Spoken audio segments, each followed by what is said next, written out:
Hello everyone, it's Mr. Canfield. I'm going to talk like this the entire video.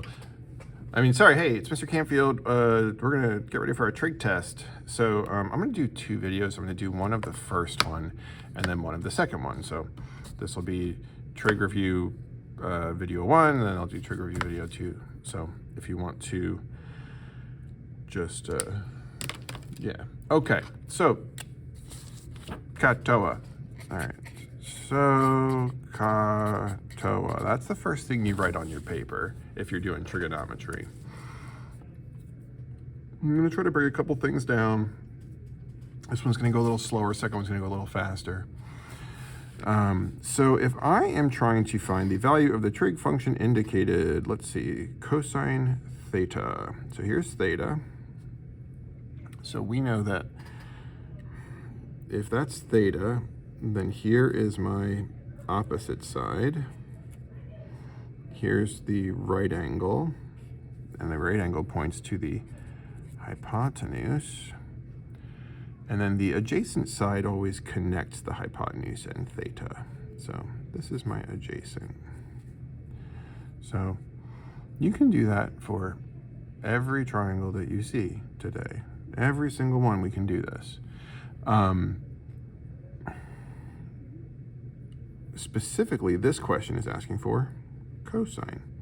So cosine says take adjacent divided by hypotenuse. Am I out of focus? Can you tell me if I'm out of focus? I am? Oh, sorry. I'm not? I'm fine? Everything's fine? Okay. So let's see. Cosine is adjacent over hypotenuse. So my adjacent side is 20.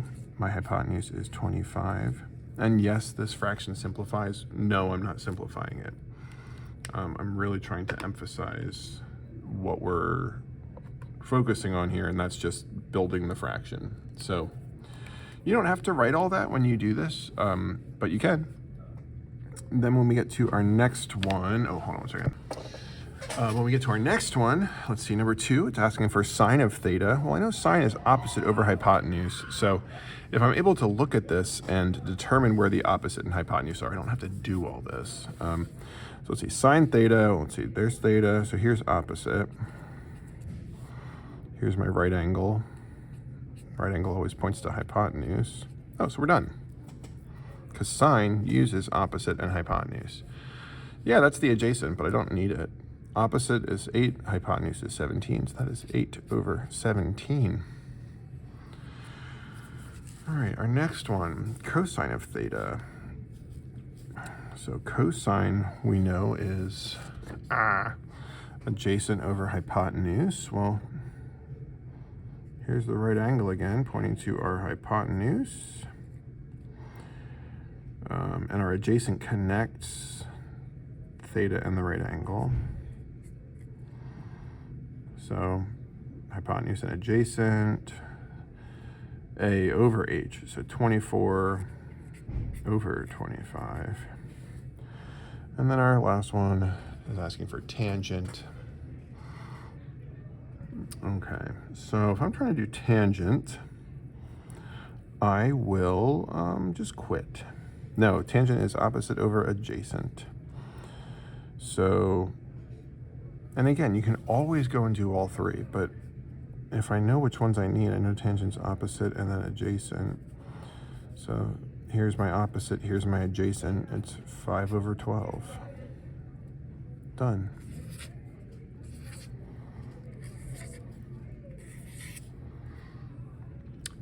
My wife got me this nice micro tip brush pen. Ooh, it's like a paintbrush. I hope that the lines are not too distracting with how beautiful they are. If it turns out it's bad on these equation ones, then I'll switch. Okay. Find the measure of each indicated side. Round to the nearest tenth. People freak out about this. It's not a big deal. All right. Let's see. So this is 55. You can find the other angle if you want to. And instead of using the 55, you could work off of this one. But like, just use the stuff that's here. It's just as easy. So if this is 55, I can name the sides of the triangle. Well, first, easiest one is hypotenuse. It's always across from the right angle. And then 9, that would be our opposite. And then between the angle and the right angle, that'd be our adjacent. So all of these are going to start the same.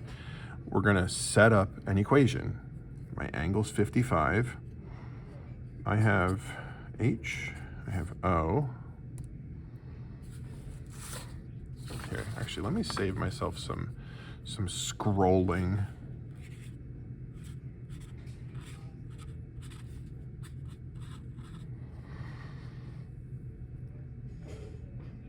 H and O. There we go. So it's sine. So I can say sine 55 equals O over H, 9 over X. And all of these do this. Even this one, like this one down here, I'll do the same thing here. Let's see. Well, here's my theta. Let's see, that's my opposite. There's my hypotenuse. So there's my, oh, it's H and O again. So I can say sine of my angle. And so in this case, angle was a number. In this case, angles are letter theta. It doesn't matter. We write sine angle. Sine angle. And opposite over hypotenuse.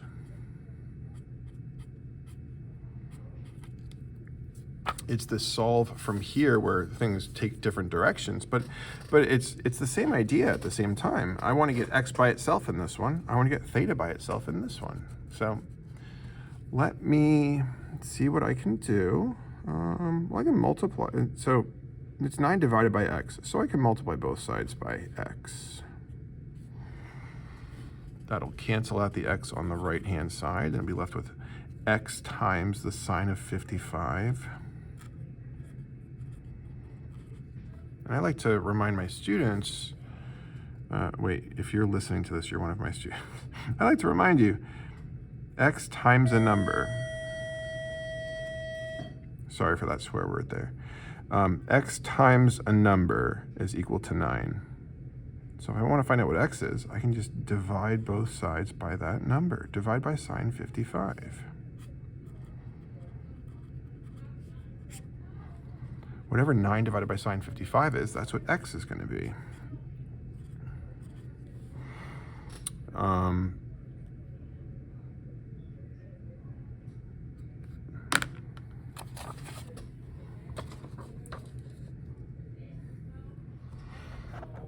We're going to do a high-tech.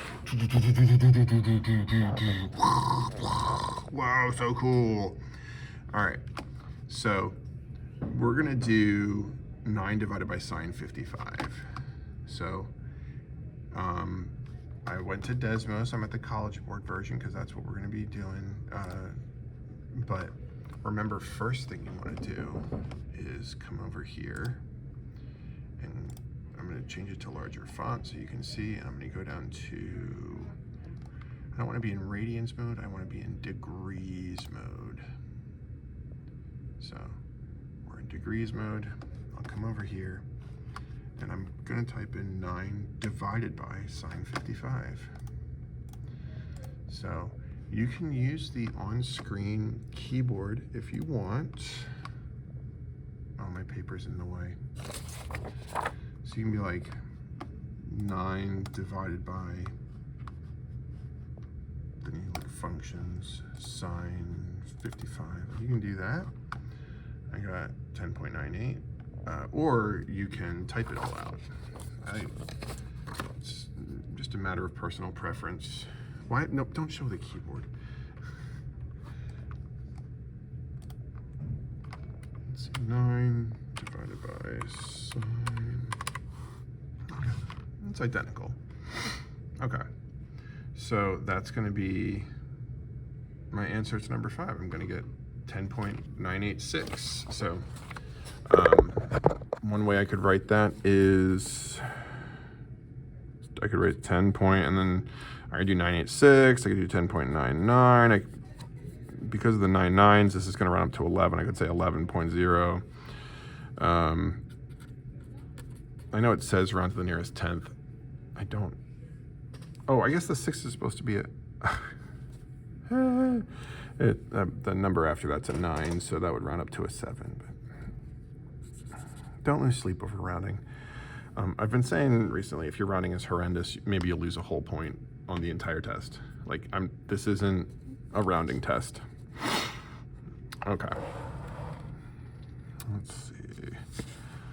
So number 6. Let's see, here's my angle. So that's our opposite. I'm not going to label it though. There's nothing written there. You can, okay, I will. Opposite, let's see, there's our right angle. So there's our hypotenuse, and then there's our adjacent. This is usually, if I'm going to label, I usually just do opposite, either opposite and adjacent, or opposite and then hypotenuse and adjacent. Opposite's my personal favorite one to go for first. I don't know why. Anyway, so here's our angle. I've got adjacent, I've got hypotenuse. Adjacent, hypotenuse. It's cosine. So we're going to say cosine of my angle is 3 adjacent x, hypotenuse. I will now multiply both sides by that x and get x cosine 31 is equal to 3. We'll divide both sides by cosine 31. And whatever 3 divided by cosine 31 is, that's going to be our answer. Because of the awkwardness of moving my camera, I'm going to just kind of focus on the paper for a little bit. All right, so now I'll do number 8. We actually haven't finished 7, but I want to do number 8 and then talk about it. So, see, number 8, here's my theta. So let's see, there's opposite, and then there's hypotenuse, so that's adjacent. Okay. OA. Tangent is opposite over adjacent. So I'm going to say tangent theta is equal to O over A, 4/5. So now we're here. Both of these have the same solve. Is theta, well, thetas are variable. Is it by itself? No, this one has a sine on it. This one has a tangent on it. All you have to do is inverse the trig. I used the inverse operation of sine called inverse sine. Here, I use the inverse operation of tangent, inverse tangent. And so now I go to my friend, the computer. I say, dear computer, I wanted to know the inverse sine of 14 divided by 16. Right? Is that what I got? 14 over 16? Yep, 14 over 16. My computer spit out 61.04 blah, blah, blah, blah, blah. So like roughly 61 degrees. So 61.04 degrees. To do this one, we'll do the same thing. Let's do inverse tangent of 4 over 5. Oh, do you see the mistake I made? I didn't do that thing. I did the wrong one, which is why it gave me such a weird answer. Your answers should, to some degree, they should make sense. 38 degrees. 38.7 degrees. So.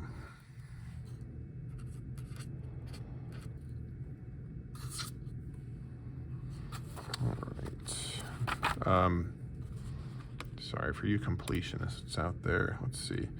3 over cosine 31. I got 3.5. I do little squiggles to show that I am approximating here, that I'm rounding my answers, that I'm not just writing the exact decimal place that it is. Okay. So now onto these, and I can see my wonderful work on the other side. Let's fix that. Ah, the downsides of using a beautiful micro tip brush pen. All right. Okay. I'm gonna do number 9, and then I'll do number 10, because you know that's how that kind of thing works. Let's see. So in number 9, we know angle C is 90.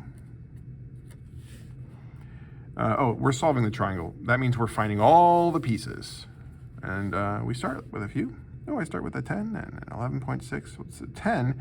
We call that little a because it's across from big A. And 11.6, we call that little b. That's opposite of big B. Okay. So if I want to find these, I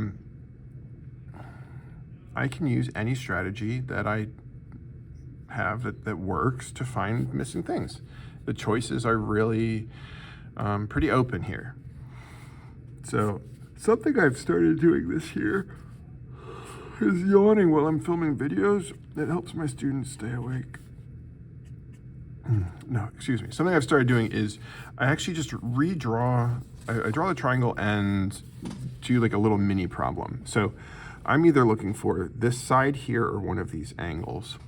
So in class, I think a lot of us picked, let me say I'm picking this angle here and call that theta. So if I had a problem that said, hey, find this theta, well, to find that theta, that's like a previous question, and all we had to do was do SOHCAHTOA stuff with this. And so we could call this opposite, then this is adjacent, there's our hypotenuse. Oh, well, opposite and adjacent, that's tangent, because of our buddy SOHCAHTOA. All right, well, I can say tangent theta is equal to opposite over adjacent, so 10 over 11.6. Oh, I'm trying to find the angle, and theta needs to get rid of the tangent, so I can say theta is equal to inverse tangent of 10 over 11.6. So I'm going to type that into my calculator. Inverse tangent of 10 divided by 11.6. I got 40.8 degrees. So like my readout was 40.7636, blah, blah, blah, blah. I'm gonna round here I'm gonna round to this place, and so to round to that place, I just look at the digit after it, the 6. The 6 tells me to round this one up. If it was below 5, then I would not round up. So that's this angle right here. Well, what angle is that? A. So we know big A is 40.8. Okay. Well, how could I find big B then?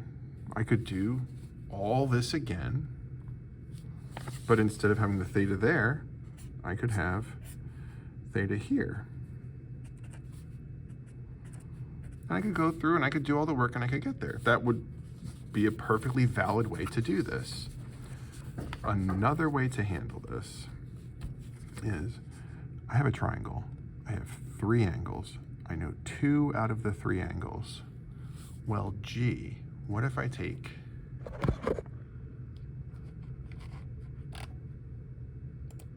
What if I take 180 and I subtract the 90 that I already have, and I subtract this 40.8 that I already have? That leaves me with 49.2. So that would mean that we have a 49.2 degree angle. So now I just have one more side to find.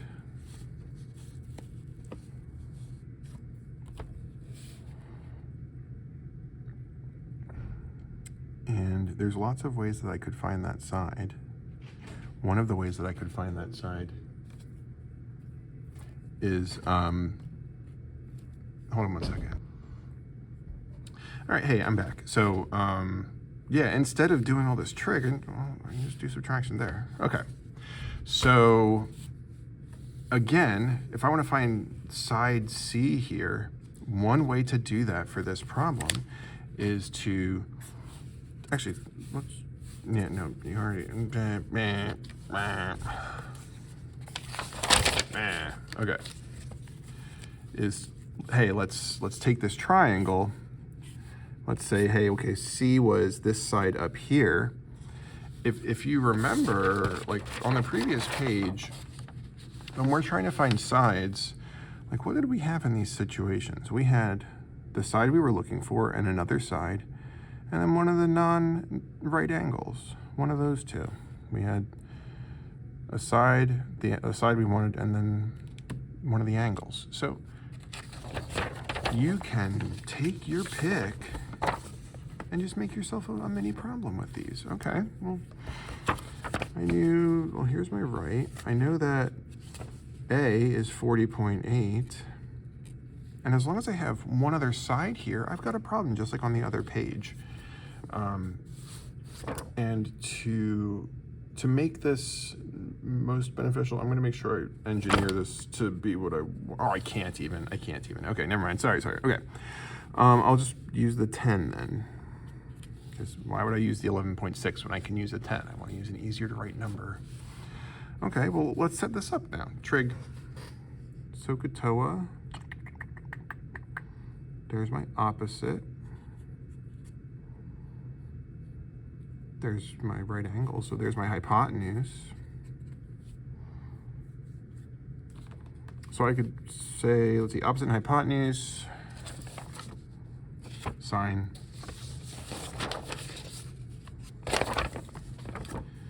So I can say sine of my angle, 40.8, is equal to opposite over hypotenuse, 10 over x. And again, I'm gonna multiply both sides by x times, because it's the bottom, that's why I'm doing times x. If 10 was on the bottom, we would do times 10. So x times sine 40.8 is equal to 10. And to get x by itself, I'll divide both sides by sine 40.8. Some people like to skip writing all the work for this. So a little trick for you. Look.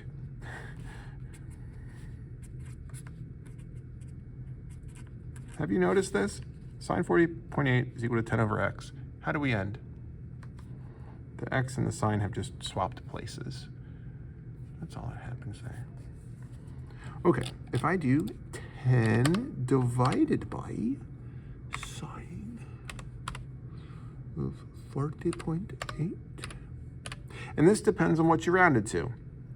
If I rounded it to 40.76 or whatever it was, it's gonna give me a slightly different value. I got 15.3. So that's not the only way I could have found it. In the other video, I'll do the other way that I know how to find it. Okay, well, we're almost done. I'm just gonna, now we'll look at this problem. Same kind of thing. We've got,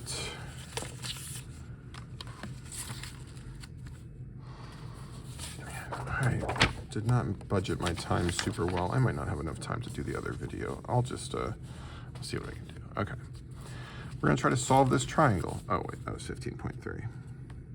Okay, so I'm gonna solve this triangle. Wait, that's 40 degrees. That's 90. I know that one.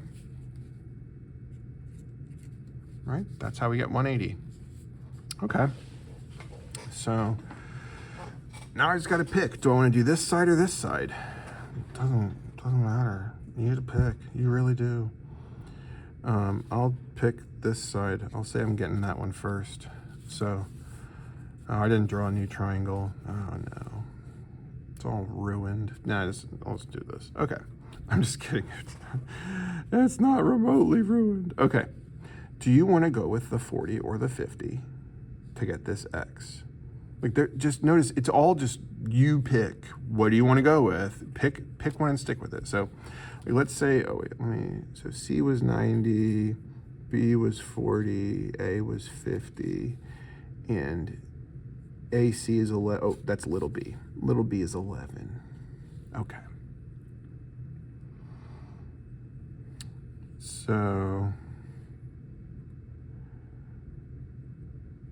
yeah, okay, I'll just pick 40. So if 40 is theta, then that means that 11 is my opposite.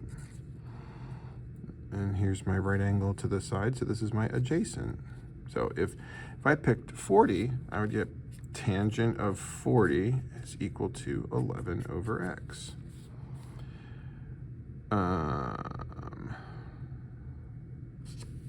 If instead I had wanted to go with 50, let's say I want to go with 50 instead.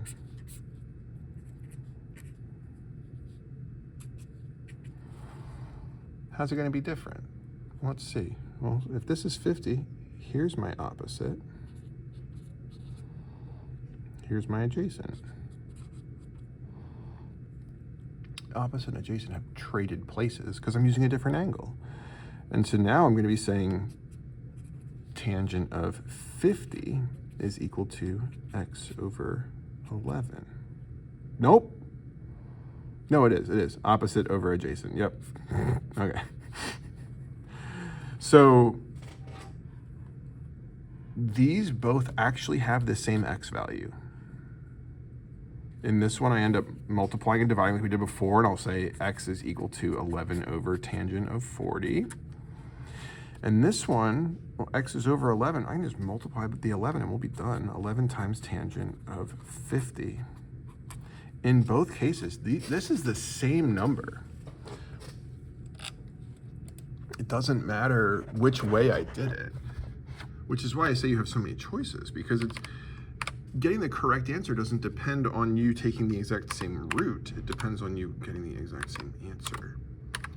So when I did 11 divided by tangent of 40, I got 13.1. When I did 11 times the tangent of 50, I got the exact same decimal, 13 point blah. So this x is 13.1. Wait. Oh, sorry if that was jarring. I was just double checking the decimal places after. Okay, so 13.1. And that is down here. That is our little a. If I want to find c, this is a great one to do more trig if I wanted to. Or maybe I don't want to, and I would rather do the Pythagorean theorem because I have 13.1 here, I have 11 here. We know that in any right triangle, 13.1, 11, we know that a squared plus b squared equals c squared. C, you'll notice in these, c is always at the right angle, and that makes little c across from it. Little c is the hypotenuse. It has to be the hypotenuse in the Pythagorean theorem if you're gonna do it that way. So let's see. Oh, well, so 13.1 squared plus 11 squared is equal to c squared. Oh, I can just go 13.1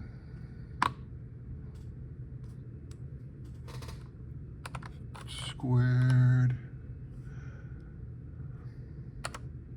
plus 11 squared is, oh, I know 11 squared is 121. I'll save myself some typing. So I got 292.61. So c squared is 292.61. And remember that the way we find c then is we take the square root of both sides. So I'll just take the square root of that. You can copy paste numbers in Desmos. It's pretty great. Oops.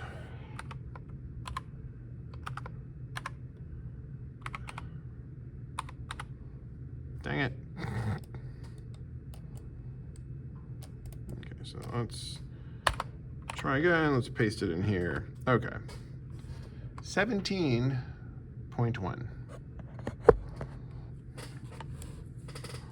So C is about 17.1. And that is the end of that. So I'll go through and do all these for part 2. Let me know if you have any questions, obviously, before you take your test, but hope this was helpful, and hope you enjoyed me using my micro tip brush pen. Okay, bye!